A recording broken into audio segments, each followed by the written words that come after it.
بيروح المراجعات بس ما بيذاكرش. الوقت اللي احنا فيه ده ابدأ امسك من الاول ومن الاخر، والحاجة اللي انت بتفهمها في وقت طويل هتفهمها في وقت صغير. الشهر الفاصل كان في حياتي شهر رمضان، بس ابتدي. السلام عليكم ورحمة الله وبركاته، ازيكم عاملين ايه؟ النهارده طبعا ليا الشرف ان مستر مصطفى محمود استاذي في الانجليش اللي انا كنت مقفله معاه الحمد لله، وطلبه كتير جدا دفعتي والدفعه اللي بعدها واللي بعدها، وكل دفعه ما شاء الله بيقفلوا مع المستر وبيجيبوا درجات روعه، لان المستر ما شاء الله بيثبت كفاءه دايما مع اي حد. واخويا حاليا بياخد مع المستر، وكلنا طبعا نتشرف ان احنا بناخد مع مستر مصطفى. ازي حضرتك يا مستر؟ تسلم يا الحقيقه انا دكتورة. مبسوطه جدا ان ده مش اول لقاء طبعا مع المستر، كان في لقاء قبل كده، ودايما المستر بيشرفنا في القناه الله يخليك. بوجوده وكلامه اللي دايما بيفيدكم وبيفرق معاكم جدا. المشكلة بتاعت الطلبة دايما اللي هو بيوجد لنفسه المشكلة، يعني هو يقول لك أنا مشكلتي الكلمات. هو المشكلة هل هو حاول إن هو يحلها؟ هل هو حاول إن هو فعلا يحفظ الكلمات؟ يغير طريقة حفظه للكلمات؟ يعني مثلا يمكن اتكلمنا قبل كده في حوار قبل كده يا دكتورة، إن معظم الناس لما بتيجي تحفظ الكلمات بتحفظ بالطريقة اللي هي المعتادة دي، اللي هي طريقة الأعمدة وطريقة كذا، وإن أنا بكتب الكلمة وبعيدها 3 4 مرات. فأنا قلت عندنا دايما الطريقة دي بنسموها عندنا يعني ذاكرة عسكري المرور، يعني بمعنى أصح ذاكرة المدى القصير. أنت مجرد بتبقى حافظها الوقت قليل عشان تروح تسمعها في الدرس، ممكن على نهاية الحصة أصلا بترجع تنساها تاني. لكن الصح إن أنا أنوع طرق الحفظ بتاعتي. يعني مثلا أنا أفتكر وأنا طالب والله عمري ما مسكت كلمة فضلت أكتبها في أعمدة. أنا مثلا أركز الكلمة بعناية، أحفظ الكلمة الأول، وأحاول أثبتها في دماغي. يعني يمكن أنا ضربت مثال قبل كده، مثلا بتكلم كلمة مثلا زي الثقافة، احفظ الاول يبقى ثقافه يبقى كلتشر، يبقى كلتشر يبقى ثقافه، ثقافه. عارف لو انا وقفت شويه وقلت طب استنى انا هكتبها، يبقى انا ما حفظتهاش. فالاول لازم احفظ الكلمه، احفظها الاول. بعد كده حفظي هيساعدني وانا بكتب. يبقى انا مثلا حفظت ان كلمه ثقافه كلتشر، يبقى انا هحفظ السبيلنج، يبقى سي، وانا بكتب يبقى يو ال. نفترض انا غلط كتبت سي اتش اي ار، ما انا قلت كلتشر، فانا اعتقدت ان هي سي اتش. نقوم جاي باصص للكلمه اللي انا كتبتها والكلمه الاصليه، يبقى الغلطه عندنا في حرف واحد. عايز تثبت الحفظ بتاعك قوي قوي قوي، انك بعد ما تحفظ حاول تقول كل كلمه بالسبيلنج بتاعها حرف حرف. هاتها حرف حرف كانك شايف الكلمه قدام عينيك. لو انت وصلت للدرجه دي انا كده بحفظ. بس ابتدي واما اجي احفظ ابتدي دايما بالكلمات اللي انت ما تعرفهاش. الناس بتبذل مجهود كبير قوي في الكلمات اللي هي عارفاها، لغايه اما توصل للكلمه اللي هي مش عارفها بيبقى تعب. لا، حدد الاول ايه الكلمات الجديده اعلم عليها، احفظها الاول، خلاص بعد كده شوف الكلمات التانيه هتاخد وقت اقل، وحاول تخلق لها جمله. طالما حطيتها في جمله مش هتنساها. بس في الوقت ده مثلا لو هما لسه في ناس بدات تحفظ كلمات برضو في التوقيت ده، علشان هما ما كانوش مثلا بيحفظوا في بدايه السنه، او كانوا بيعملوا وشايفين ان هما خلاص يعني مفيش فرصه بقى غير دلوقتي ان هما يبداوا ويبداوا جد وعايزين بقى يبداوا فعلا، فهل هيمشي برضو بنفس النمط اللي بيمشي بيه حد في بدايه السنه في الحفظ؟ هو اكيد عندنا الموضوع بقى لازم يبقى اسرع شويه. انت اول السنه بيبقى معاك وقت، اه. فانت بقى واحده واحده وعلى راحتك. لا انا الفتره دي بقى عندنا، طب انا عايز احصل بس في نفس الوقت بنفس الكفاءه. ما لا يدرك كله لا يترك كله. يعني انا مش هقدر الم كل حاجه، طب لا يترك كله. اخد شويه من وقت راحتي. يعني ايه وقت راحتي؟ ما تقوليش اصلا انا لازم انام 8 ساعات. اشمعنى دي بالذات تنام 8 ساعات؟ ما انت ممكن يعني معلش يعني في الاكل انا ممكن اكل لقمه واستكفى على كده. اشمعنى بقى في الاكل تقول لك لا لازم اكل كتير؟ لا، انا ممكن انام 5 ساعات 6 ساعات كفايه قوي، خلاص ووزعهم، مش لازم تاخدهم كلهم ورا بعض. خد من وقت راحتك عشان ربنا يكرمك. يعني انا هقول لكم حاجه صغيره كده في الاخر، والله لسه يعني زميل عزيز لسه قايلها لنا. قال لنا يعني من عمل بما يعلم علمه الله ما لا يعلم. يعني يعني بمعنى اصح كل حاجه رزق. الذكاء رزق، وقله الذكاء برضك ده كل ده مكتوب في قدر ربنا. بس انت بذلت المجهود بتاعك وعملت اللي عليك، اعرف ربنا هيفتح عليك والله. يعني انت مذاكر 70%، بس هم اقصى طاقتك. يعني هي ده اخرك يعني بعد ما جبت زيت. والله لو انت ذاكرت 70% باجتهادك ده، ربنا اخر السنه هتلاقيه وصلها ل 90%. بس ذاكر 70. واحد ولا مستر، طب في ناس تعرف انا ذاكرت وما جابتش مجموع، اعرف ان هو كان يقدر يذاكر اكتر من كده. هو القصه، هو كان يقدر يذاكر اكتر. اه هو حاسس انه ذاكر كل حاجه، لا بس هو ربنا اداله قدرات انه يذاكر اكتر من كده. ولو ما توفقش في الثانوي مش اخر الدنيا، هيوفقه في الكليه طالما هو اخد على الاجتهاد. بالنسبه للناس مثلا اللي شغالين مثلا اللي على اليوتيوب بس شغالين مع نفسهم ما بياخدوش دروس وكانوا مثلا مقصرين شويه في اثناء السنه، اكيد وقع منهم حاجات وعايزين ان هم يراجعوا، فمش عارفين يبداوا منين بقى ولا يراجعوا ازاي، تنصحهم بايه؟ طيب انا انصح دايما ان احنا نبتدي من الحاجه اللي احنا انتهينا عندها. يعني مثلا نفترض انا واقف عند الوحده التاسعه، خلاص ما تقوليش انا عايز اذاكر الوحده الاولى، لا امسك التاسعه الاول اللي هي لسه في دماغك ولسه المعلومات فريش كده وانت لسه سامعها، خلصها. ده هيديك دفعه انك تمسك جزء من القديم، ده مع ده، يعني مراجعه جزئيه ده مع ده. وانا بقول عندنا في الوقت اللي احنا فيه ده، ابدا امسك من الاول ومن الاخر. يعني مثلا التاسعه، طب خد معايا الوحده الاولى. التاسعه مثلا طولت معاك شويه، طب ذاكر التاسعه وخد كمان الوحده الثانيه من الاول ومن الاخر. لكن لو انت مسكت الاول وسبت الجديد لغايه ما توصل للحاجه دي، هتبقى نسيته اصلا، فانت تبقى عملت المشكله بقت اكبر. وانا بقول تاني ما لا يدرك كله لا يترك، بس ابتدي. ساعات الواحد بيبقى عايز مثلا بامانه يكتب حاجه، عادي ده الكسل ده فينا كلنا كبشر. عايز اكتب مثلا امتحان، اقول النهارده بكره النهارده بكره، مع ان انا لو قعدت ساعه هخلص كل حاجه. فانت ابتدي بس، اقعد وهتلاقي ان شاء الله الدنيا مشيت. في الاول طبيعي الواحد بيبقى ايه زي كده السيول اللي هي مجنزره شويه، بعد كده هتمشي. بس ابتدي وسيبك من الناس المثبطين، ودايما خلي معاك ناس كويسه هتشجعك. بما ان احنا دلوقتي حاليا في رمضان، هم مستر طبعا بيواجهوا صعوبات كل يوم بقى، سواء حد كان ماشي اول باول بيذاكر وانا كنت شخصيا برضو بواجه صعوبه قوي في رمضان في المذاكره، وكان اليوم بتاعي متلخبط. فحضرتك تنصحهم بايه في المذاكره؟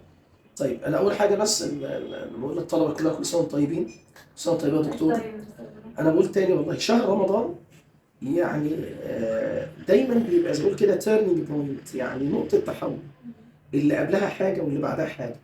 والله وانا طالب في الثانويه العامه كده دايما اقول للطلاب الشهر الفاصل كان في حياتي شهر رمضان.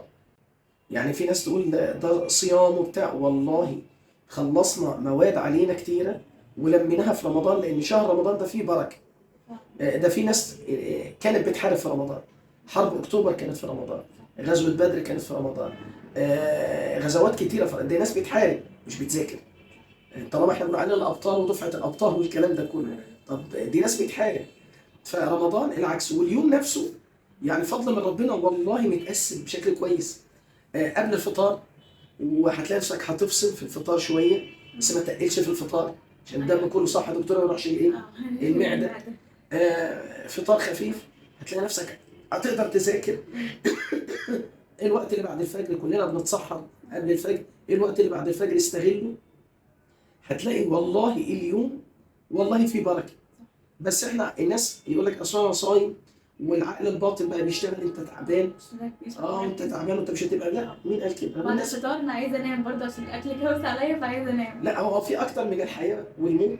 الناس بتحارب يعني لازم يبقى مركز، يعني لو اخذ قرار غلط هيموت، والناس بتحارب وما شاء الله بتنتصر. فلا رمضان والله هتبقى نقطه تحول.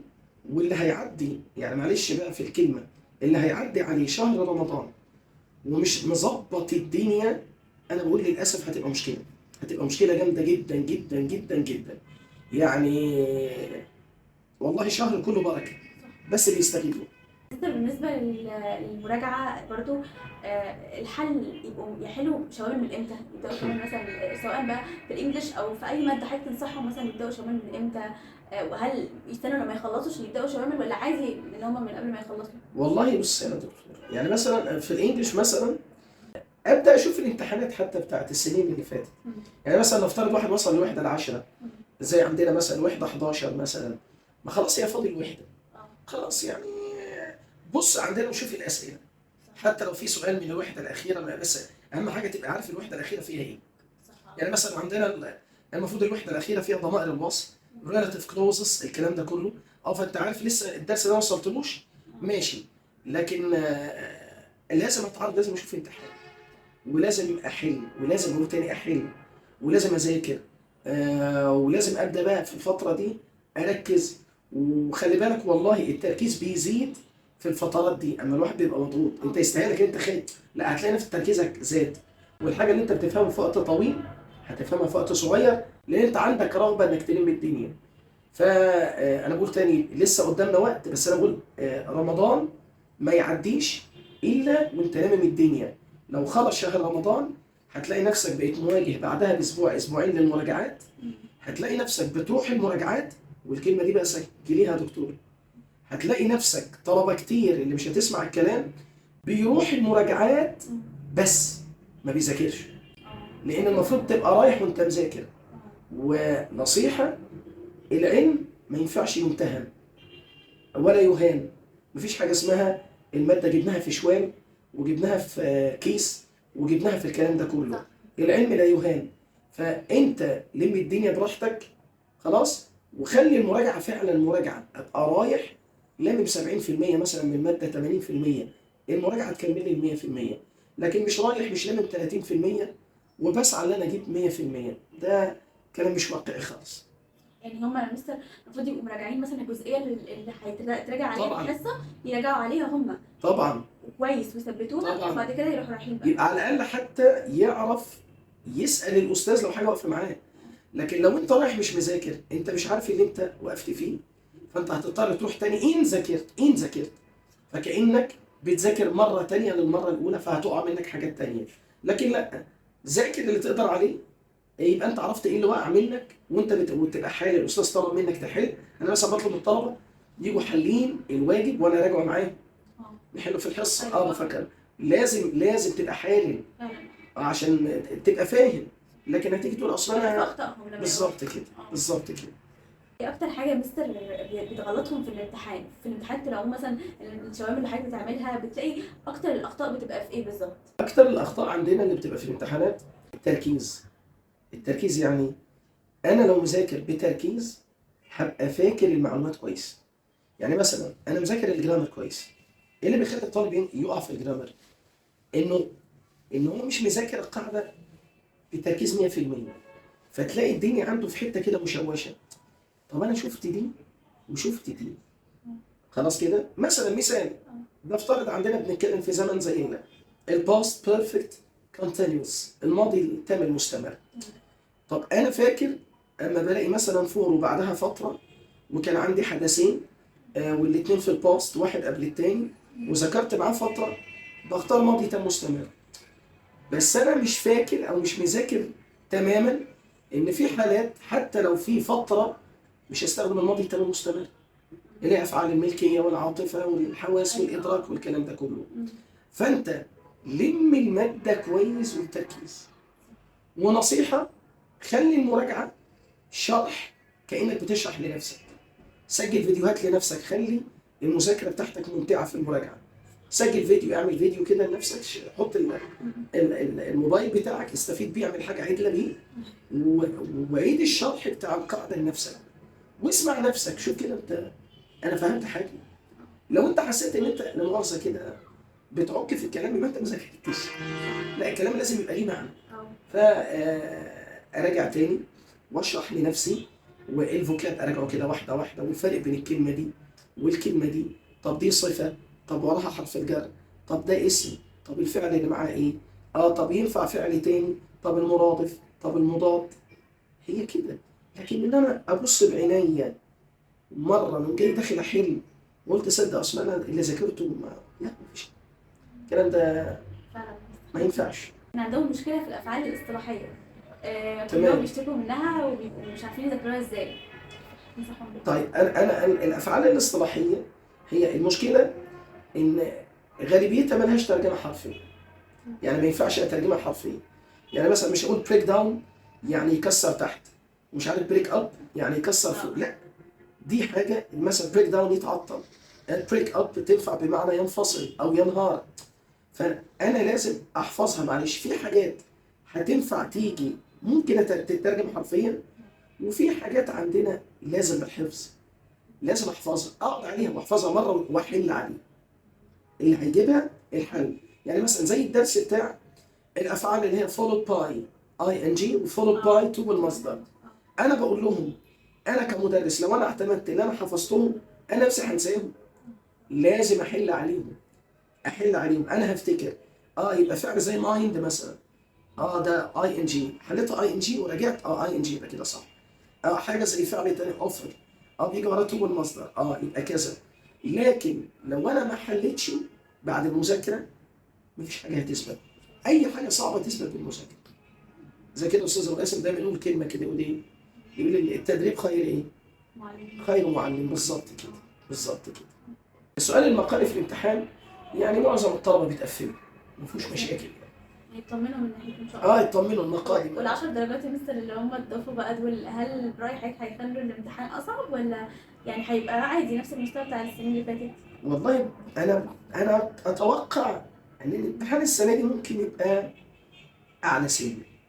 ممكن ده باين من النماذج الاسترشاديه. خلاص النماذج الاسترشاديه الطلبه بتاعتها لما تشوفها امتحان محترم.